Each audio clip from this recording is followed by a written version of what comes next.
final investment pitch for the morning session will be from Tom Revy. Tom is Managing Director of the Evion Group, and he's going to talk to you about the Maneri Graphite project in Madagascar. Please make him welcome. Thanks, Tom.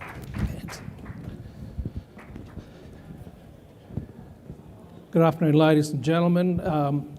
This story is all about Evion and graphite specifically. I think what I'm going to do is basically break this story up into two lots. The first lot will be a little bit about graphite, because I think from a macro view, I think if you're ignoring graphite as investors, you're missing an enormous opportunity. And I'll explain why shortly.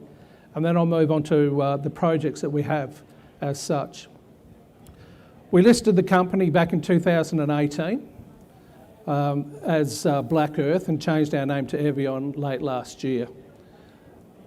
The company at that stage when we floated had simple early stage exploration projects focused on graphite. But our vision at that stage was very clear, and that was to become a material player in the global graphite supply chain. And not just to be a miner, but to be more than that and go downstream. In a very short space of time, we've managed to really position ourselves and continue that vision. Today we have the Maneri Graphite project located in Madagascar, the southern part of Madagascar. It's got an NPV of about 200 million US dollars post-tax. That's about 300 million Oz. And I say that because our market capitalisation is about 12 million Australian dollars. That project is pre-construction. The studies have been done, and I'll touch on what still needs to be done, but effectively we're now working with the government in terms of final permits and licensing. And that's our primary asset. Our expandable graphite project over here is currently being built in India. Okay, it's not a dream or anything. We've got steel going in, concrete being poured, etc. And we'll be the first ASX listed company to actually produce expandable graphite, and I'll touch on the reasons, the uses of expandable graphite, etc. later on. That alone, it's only a small project, but our share of NPV, because it's a 50-50 joint venture, our share is 38 million, or about 50 million Oz. Again, our market cap is only $12 million. And finally, we have a project in pre-feasibility study. We're working collaboratively with a company called Urbix out of the US, who are providing the coating, spheronizing, purifying graphite technology. Now that's a mouthful, I appreciate that. But it is effectively the intermediate product between the graphite concentrate produced at a mine and an anode. Okay, it's that intermediate product that currently 100% is made in China. So there's a geopolitical risk there that most people recognise, and that's why we're going down these two downstream routes. Just a quick one on the graphite market. This graph is done simply for one reason. It identifies the wealthiest and thus the most influential countries in the world, and their intention to build more or new gigafactories in their own backyard. They understand that we've made this step change, which would irreversible step change into energy production and management. And graphite is a key commodity as part of that. I'm not just talking lithium-ion batteries. It's a critical part of also the nuclear industry, which we've heard about today, and also in terms of vanadium flow cell batteries, as well as hydrogen fuel cell batteries. This just shows China's dominance on graphite specifically, and we all understand that there's certainly growing geopolitical tensions between China and the other members of the G10. China currently produces in the order of about 70% of the world's natural graphite from mines. They also produce, as I said, 100% of their intermediate product. So if anyone has a lithium-ion battery, and let's face it, that's everybody, that piece of graphite has gone through China at one stage. And of course, they dominate the anode side and the battery side. And this really brought it home for me. Basically, what we're looking at is when major supply deficits occur. This yellow line basically shows when natural graphite moves into significant deficit. That's ahead of synthetic graphite and certainly lithium. So while the world's getting excited about lithium, pointless making lots of lithium for lithium-ion batteries when more than half of it is requiring graphite. So that's why right now, from an investment point of view, that's what gets me out of bed and excited, and it should be a huge alert to anyone considering investing in the resource sector. This just summarises what I've basically said, but if you've got the most powerful people in the world defining it as critical and it's coming to a crunch time in terms of supply, it's a great time to be investing in natural graphite. So on to the Maneri project. It's located, as I said, in southern Madagascar. We have another project, another graphite project to our north, owned by NextSource Materials, a Canadian listed company. That company has a market cap in excess of $200 million and is currently producing as of 2 months ago. That alone shows that you can build and develop projects in Madagascar. It's treating the same geology, mineralogy, it uses the same metallurgy as us, it's using the same logistics as us, and it deals with the same local stakeholders. So that project completely validates what we're doing there. Again, they're 200 million plus market cap, we're 12 million, and we're pre-construction. And then we have Rio Tinto down here in the south with their $1 billion mineral sands operation.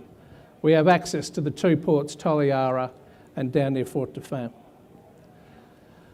The benefits of Madagascar, I'm not going to go through all of them, and if you do want more detail, and there'll be a lot of detail up here, come and see us at the booth. But primarily, Madagascar's been producing natural graphite for over 100 years and is regarded as some of the best graphite in the world. I talk to off-takers, I say, we're planning to produce from Madagascar, and they don't question it anymore. There's no free carried interest here. So when I'm talking MPVs, that MPV is 100% attributable to shareholders, not 84% or some other sort of magic number. And so we're really excited, and the fiscal terms of operating in Madagascar are very attractive. The highlights of the project, I won't go through them all, but suffice to say we have 18 years of reserve life. That's about 5 times longer than our payback period. So that gives not only investors but banks, importantly, a lot of comfort in terms of the payback period and how quickly it can arrive. In terms of where we operate, we sit in a graphite domain, which I'll show you later on. It's got an exploration target of 260 to 380 million tonnes. We're starting off with a 500,000 tonne plant, and we're expanding it to 1 million tonnes. So it gives you an order of magnitude how big this thing could really be. And even as 500,000 tonne throughput producing 40,000 tonne per annum of product, will be a material producer in the world.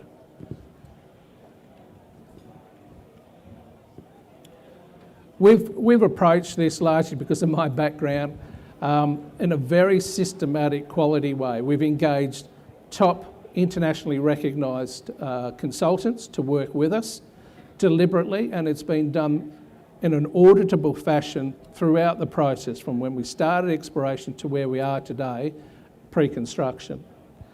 We also validated our process design by actually exporting out of Madagascar 70 tonnes of ore and processing it continuously through a pilot plant.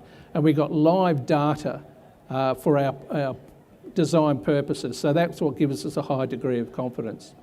The path forward, as I said, what we're doing now is we're working with the government in terms of approval for our environmental social impact assessment. We're working on the resettlement action plan in a number of areas, but they're the 2 key ones before we get into construction. The upside is huge. That red area denotes the exploration target, and those 2 white ovals are where we will be mining from. We've only explored really 10 to 15% of this tenement, so there's massive upside. And what we give shareholders is that value add by going downstream, which I'll touch upon shortly. We also have another project to the north. It's an exploration project, sensational grades, and it's located only about 8 kilometres from that company I mentioned, Next Source Materials. And all these tenements up here are granted mining leases already. And this is our Maneri project, some 60 kilometres to the south. India, we're building this expandable graphite project at the moment. We're working in joint venture 50-50 with a company with over 20 years experience in producing expandable graphite. It's located in Pune, which is inland from Mumbai, and the access to infrastructure and personnel is absolutely fantastic. That's just a quick shot of the land that we purchased earlier on in the year in an industrial site in Kurkum. That's a picture of the site a couple of months ago with the steelwork going up, and once complete, it'll look like that. So we expect it'll look like that around about November, and then we'll have a number of weeks of commissioning. It's not a complex process, but it's important to have the operating know-how, which our joint venture partner brings. These are the highlights. Again, only a 1.2 year payback. It's a very quick payback. It's low capex. We've got the ability to generate capital, get in the graphite game, and have the opportunity to expand it because it's a product in high demand. I'm not going to go through all this, but suffice to say that we have supply secured. So before Madagascar feeds our expandable plant, we've got supply coming from a large German trader. Finance was secured and announced some time ago, so it's not a cash draw from our side. We're now using debt to finish the plant. And offtake is secured 100% at our election to an Austrian company called Graphit Bergbau. And these are the sorts of applications we're talking about as far as expandable graphite, but it's largely for the fire retardant industry, and it gives you, very simply, an enormous uplift in terms of revenue. Quickly, the battery anode material. We've done a lot of work on this. We've done about 2 years' work on battery suitability using tier 1 end users and also Dorfner Anzaplan as an independent laboratory, and it's proven to be top quality graphite for the purposes of building or use in lithium-ion batteries. These were the highlights of when we did a scoping study at the beginning of the year. Again, very attractive project, post-tax NPV $260 million, and again our market cap is $12 million. That's the corporate overview. As of the middle of the year, 4.3 million in cash, which is plenty because we're not burning cash on India, we're not burning cash on the PFS, which is being funded by our collaborative partner, and we're not burning a lot of cash in respect to the project in Madagascar at the moment, and certainly a very, very experienced team in place. We're not only ESG accredited by Digby's out of the UK, but we follow the United Nations 17 Sustainable Development Goals as well. And finally, from a compelling opportunity point of view, as I said, great MPVs. We have 100% of the Maneri MPV for our shareholders. We have the benefits of downstream opportunities for our shareholders to elevate that revenue. There's the diversity of product mix coming out of our project versus our peers provides some sort of decrease in risk exposure by putting product into different markets. There's enormous opportunity to increase output, etc. 18 years of reserve life, and our materials product has been tested ad nauseum, to be honest, in terms of proof that it has a high demand in the marketplace. So thanks very much for listening.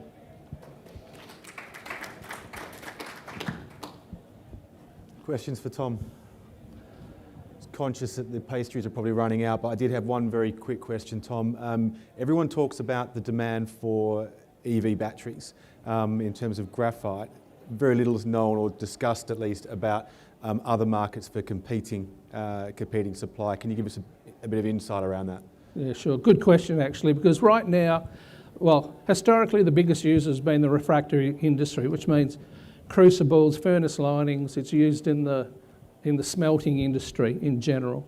And on that basis, with global GDP down, people talking recessions, cost of living, etc., that that traditionally went into that market is being absorbed by the lithium-ion battery market, which just can't get enough material. When we start to see an improvement in global economics, that market, that refractory market, is going to start pulling back material out of the lithium market. And that's going to be a major driver. And I don't think people quite understand the significance of that yet, and I don't think it's been picked up by the market, so that's why it's a good question. And I think that's the sort of thing that's going to give the graphite price a real hit. And the beauty with graphite is graphite price can increase 60%, and it only increases the price of a lithium-ion battery by 2%. So there's enormous upside in terms of investors in graphite on that alone. Thanks, Tom. Cheers. Thanks very much.